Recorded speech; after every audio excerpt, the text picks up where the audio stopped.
I'm Sarah, 29, big sister to Anna, who's 26. People assume sisters think alike. We don't. Anna trusts first. I double-check. That difference is why I blew up her rehearsal. Our parents, Linda and Mark, raised us on presentation. Shoes polished, voices gentle, smiles rehearsed. In our house, reputation walked ahead like a parade marshal, and truth followed behind. Anna is sunshine with a spine you only notice when storms come. I'm the skeptical one who spots cracks in the drywall. Linda calls me difficult. Mark calls me careful.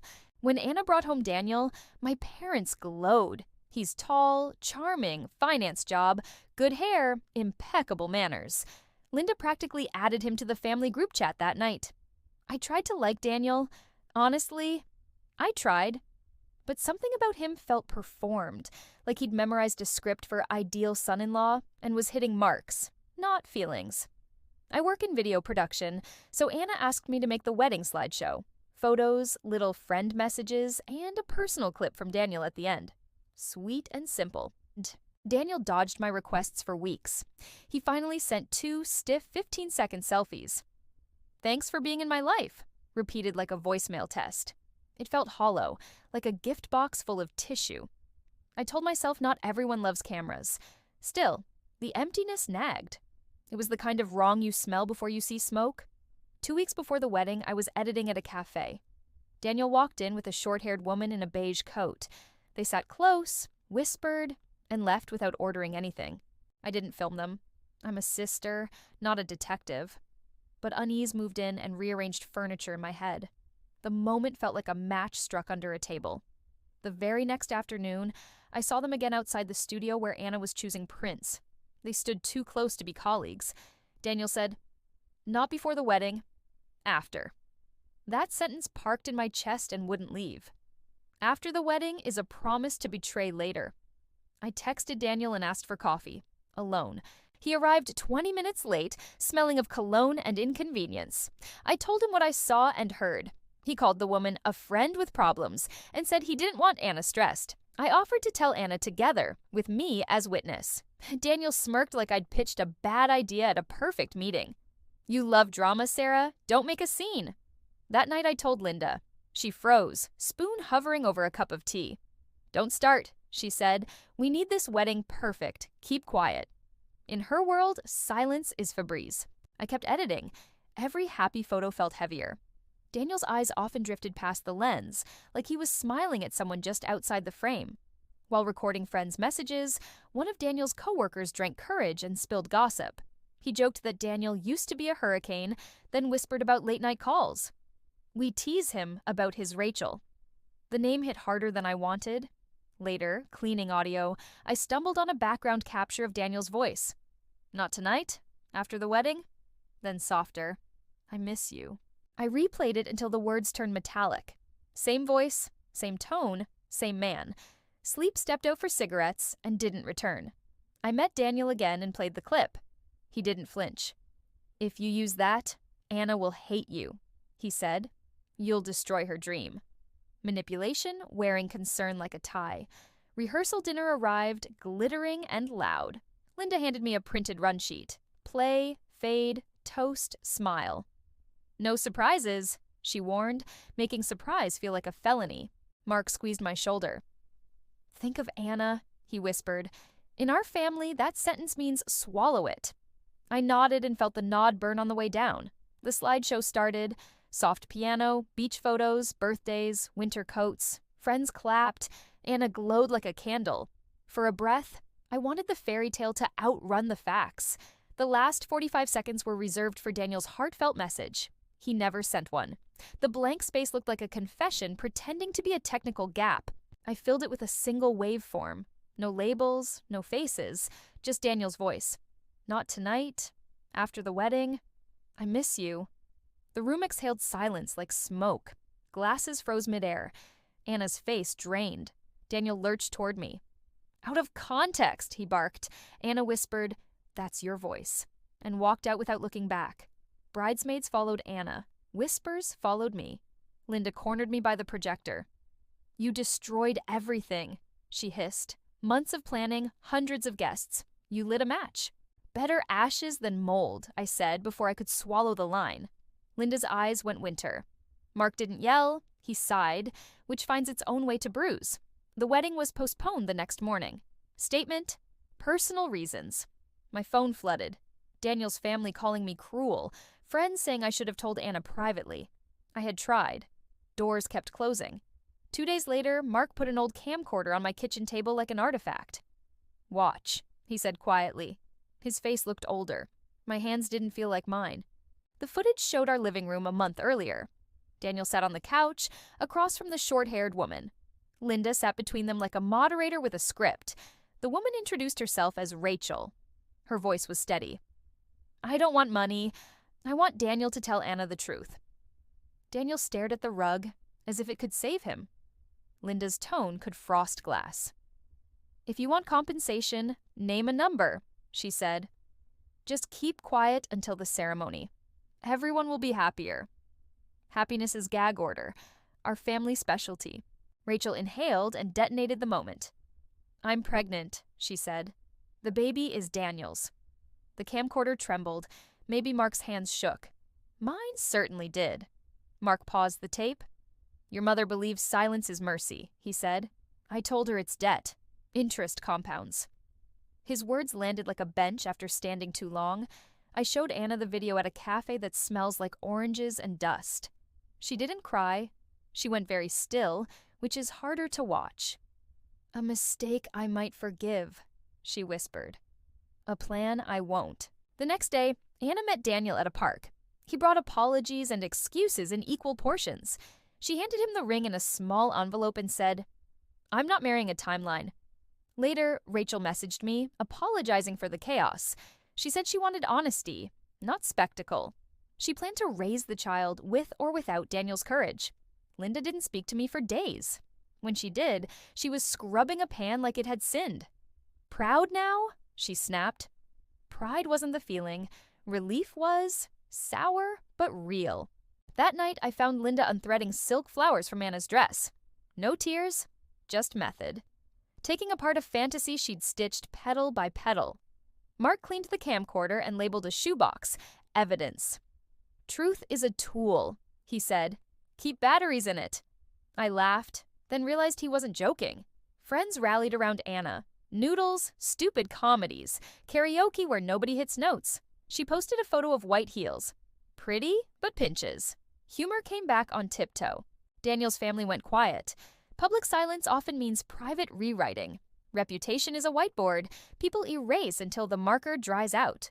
Rachel offered to update Anna during the pregnancy. Anna said, "Not yet. Maybe later." Boundaries written in soft pencil. Mercy needs distance. A cousin told me I should have handled it like a lady, meaning quietly, slowly, ineffectively. I asked if he'd say that if it were his sister. He found sudden interest in his phone. I trimmed the slideshow and left the final block empty. Piano, then air. Guests might think the file glitched. Fine. Sometimes absence is the truest caption. Here's the part no one at the rehearsal knew. That clip wasn't the cafe capture. A few hours before dinner, I got an email from a throwaway account. Subject: "This belongs at the end." Inside was a screen recording of Daniel's fresh voicemail to Rachel. "I can't tonight. After the wedding, everything gets easier." The timestamp punched me harder than the words. I assumed Rachel sent it. When I asked, she swore she didn't. "I don't humiliate people," she said. "I just want honesty."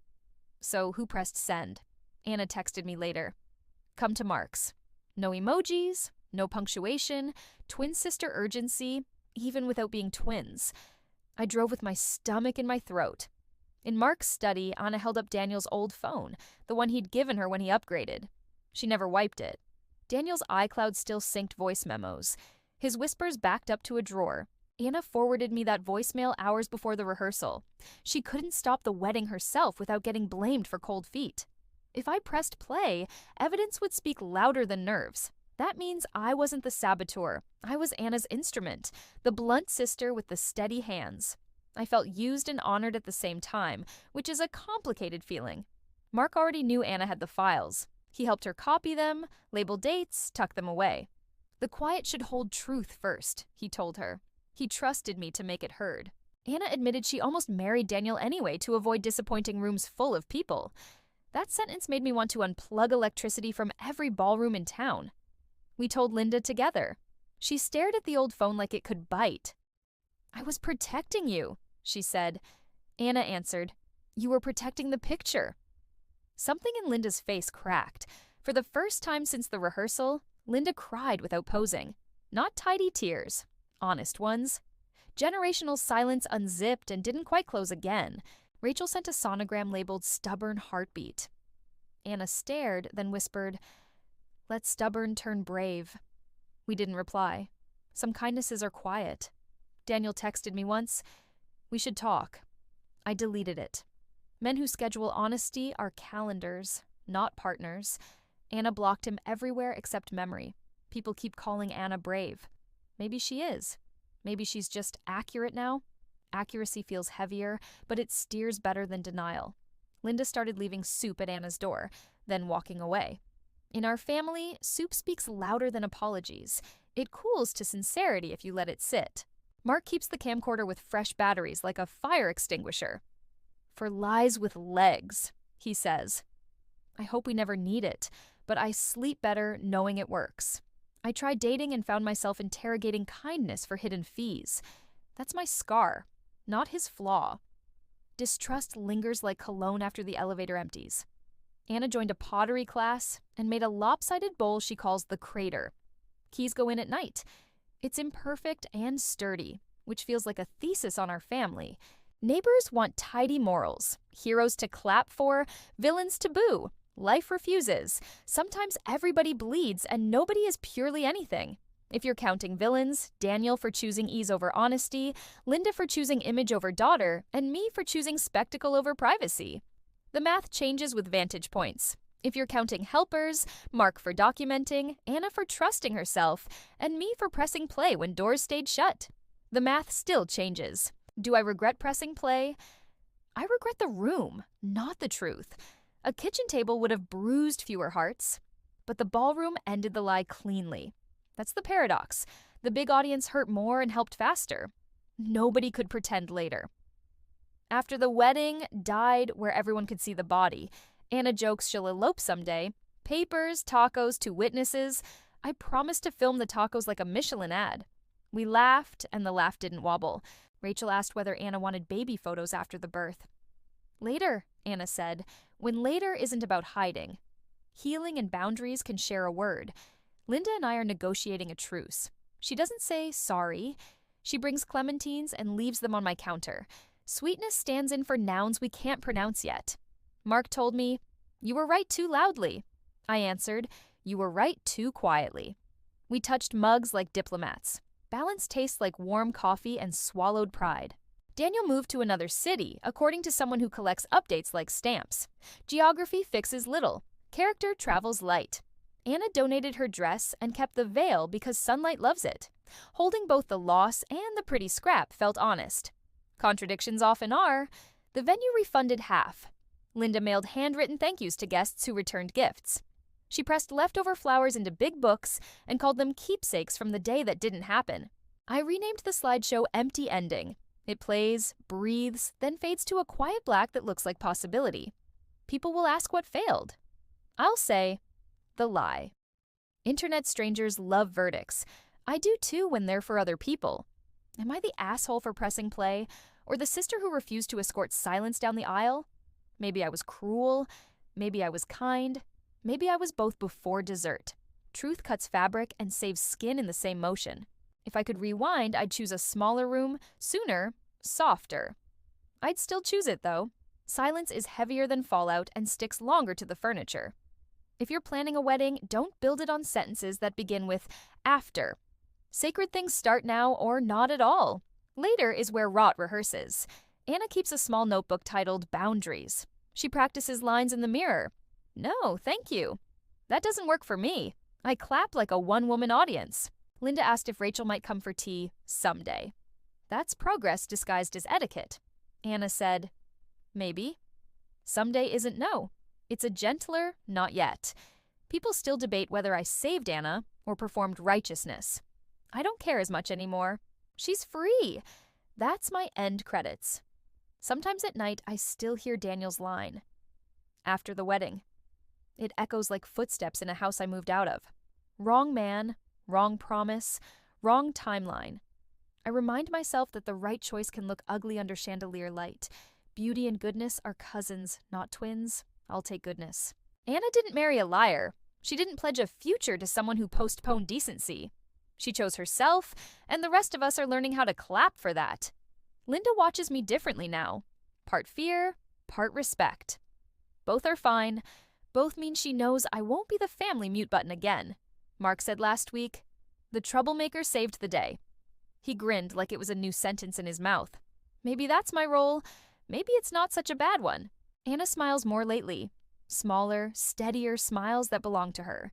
She says, "Next time, I'll choose better." I believe her. More importantly, she believes herself. Rachel's pregnancy is steady. She moved apartments and found a crib that doesn't squeak. She wrote, "I'm practicing honesty like it's prenatal care." I respect that. I tried to write a version where I whispered privately and everyone listened. It kept ending in rehearsal photos and long apologies to future kids. Reality needed volume. If you think I'm the asshole, I can live with that. I've been called worse by people who love the seating chart more than the bride. If you think I'm not, thanks. Either way, the facts stand. I pressed play. The room cracked. Anna walked out upright. Daniel ran out of story. Linda lost a performance. Mark kept the tape. Rachel kept the heartbeat. Families survive strange weather. We are learning new umbrellas. Boundaries, evidence, soup, patience. Not elegant, but effective. I won't promise I'll always choose the perfect room next time. I will promise to choose truth sooner, kinder, clearer. I owe that to Anna and to myself. So tell me your verdict if you want. I'm listening, not begging. The only vote that truly mattered was Anna's, and she voted for herself. Was I the asshole for pressing play, or just the sister who refused to let silence walk Anna down the aisle? Either way, the door is open and the air is clean.